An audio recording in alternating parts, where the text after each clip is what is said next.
I thought we made hard work of it in the first half. And I say this quite a lot, that when we're clever and we do the little things right, we're really difficult to break down, and I thought we did that in the second half.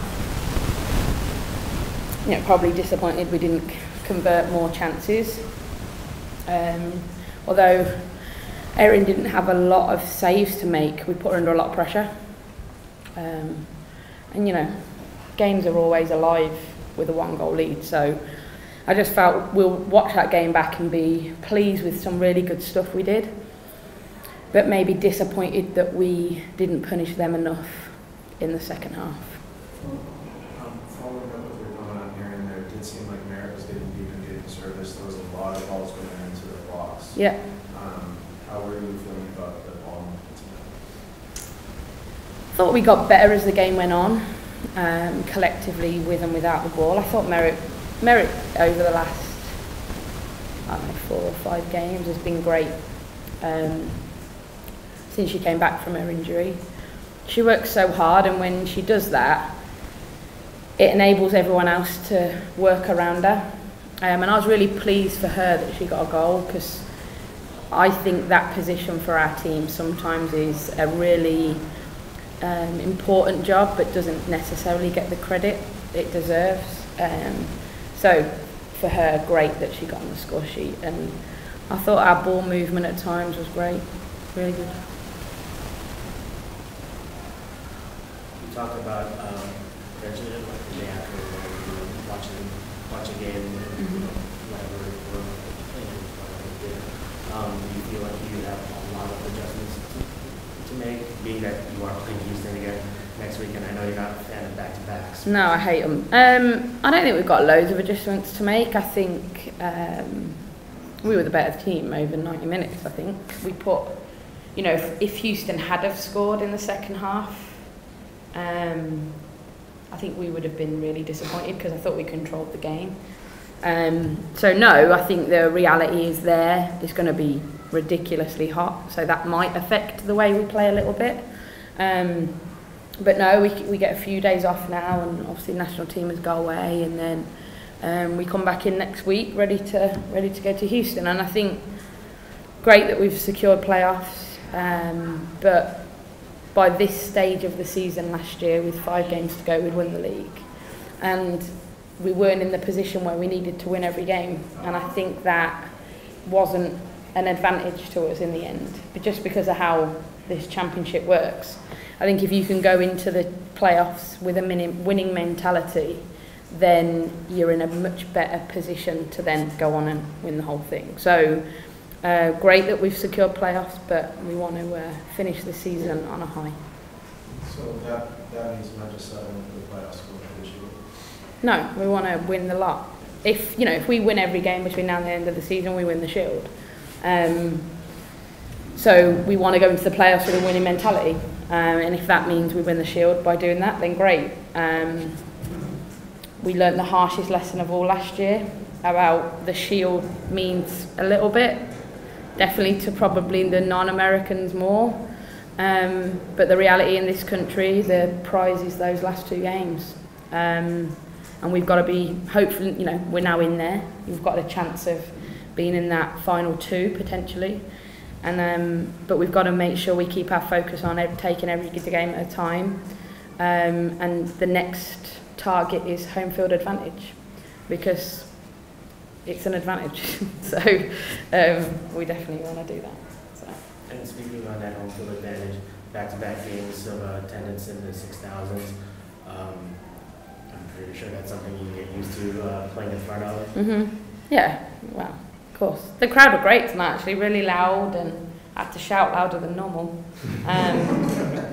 which the players have already told me about. But yeah, it's great. I think from a front office perspective, and from a team perspective, when you play in front of crowds like that, it gives you that little bump, I think, sometimes when you need it. And when we were a goal down, the crowd were really getting behind us, and I think that drives the girls on.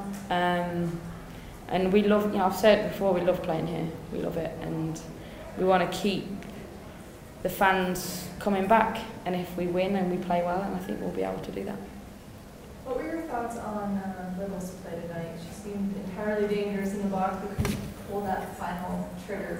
Yeah, I just spoke to her at the end. I think from a league perspective, we have to protect Kim, and she gets kicked all over the place in games, and we have a responsibility to protect players like her. And I'm not sure that happens because she's honest.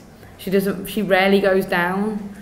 But I thought tonight some of the, and it's fair play to Houston. You've got to try and do everything you can to stop Kim Little, but I think it can be controlled. And yeah, I think there was times where she could have taken one less touch and had a shot and stuff like that. But I think as the game wore on, you just saw Kim who Kim is. She doesn't give the ball away. She's always a threat. She can create opportunities for herself and create for others. And there's no secret and no trick behind when she plays well, we win games. And I thought she did well tonight in the sense that she was constantly a threat. And when Kim's a threat but doesn't score, she sometimes creates space for somebody else to get that goal. And I thought she did really well over the 90 minutes. But I know her enough to know she'll be disappointed she couldn't get a goal. You guys started the season 1-2, and since then you're 9-1-4. What's the biggest difference, or what's the biggest key to success, I guess, for the turnaround? Well, we hate going to Chicago and Kansas. Firstly, I don't even know what our record is, but it's not great.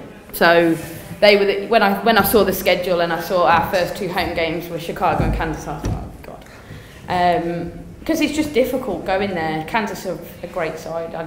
Whatever, they're great. And Chicago really, really difficult to play against at home, and I've proven that all year. Home and away that they're a great side. But I think from our perspective, it probably was what we needed, because we did have that sense of, when we came back this year, we had that sense of, just leading on from last year and, everything's going to be the same and we'll be able to turn up and win. And, we win the first game at home comfortably by 5 goals, and it was great. Would never want to change that. But in my mind, I remember thinking, that might not be the best thing for us. And I think those defeats have shaped us, especially defensively, to what we look like now. And, credit to the players, they constantly want to be better, constantly. They'll be back in tomorrow morning, reviewing the game, getting ready, the subs will be working hard, and that's what makes us who we are. And as long as we keep that attitude, then I think we will always be there or thereabouts in terms of being successful. Any news on Kaufmeyer? I know she was close tonight. She was close. We probably knew Hope could play on Monday, and once we knew one of them was fit, where we didn't want to push the other one if they weren't quite there. And I think the 10 days, by the end of the 10 days, I think Hayley will be okay to play, or be selected, which will be great. She hasn't had any setback yet, so fingers crossed she doesn't get any, and hopefully she'll be on the plane to Houston. In regards to Hope, how do you think she played tonight, her first game back? She's Hope. Yeah, she's Hope. She's great. She's calm, she's collected, she knows when to go long, she knows when to go short. She, controls her area. I know her enough. I saw her straight after the game. She was annoyed about the goal, and that's how they are. That's how they're bred. The goalkeepers, they straight away she'll be like, what could I have done better on that? And it was pretty seamless for her to come back in, and I think that's been credit to the team that we've had 3 different goalkeepers this season, and it hasn't changed the way we've played. It hasn't made us defend differently. We've constantly stayed the same, and I think credit to Ben and the goalkeepers that they challenge each other daily, and when someone like Hope Solo's on your field, just gives you that little boost of it'll be all right, and we hope that she can go off and do the victory tour with the national team and be healthy and fit to come back and finish off the season. And that was always what she said to me after the World Cup. She was disappointed she was going to have to rest, but at the party after the final, she came up to me and said, I want to win a championship. So I was like, yeah, me too. Great, let's do it. So. Any commentary on the roster movements? The roster moves, Sanderson to Portland? Oh yeah, I forgot about that. We just thought it was something that could benefit the team, whether we ended up getting Leanne's rights or we ended up getting some value for those rights. And can Portland catch us on points? So if Portland can't catch us on points, then it's a good deal. The reality was, the risk we took was if they finish above us, super deal. We felt we were in a good position to make the deal so that it was beneficial to us. You know, Leanne wanted to play in Portland. She's made no secret of that. And when we heard that and we found that out, we were willing to see what we could get. So we were quite happy with what we ended up with.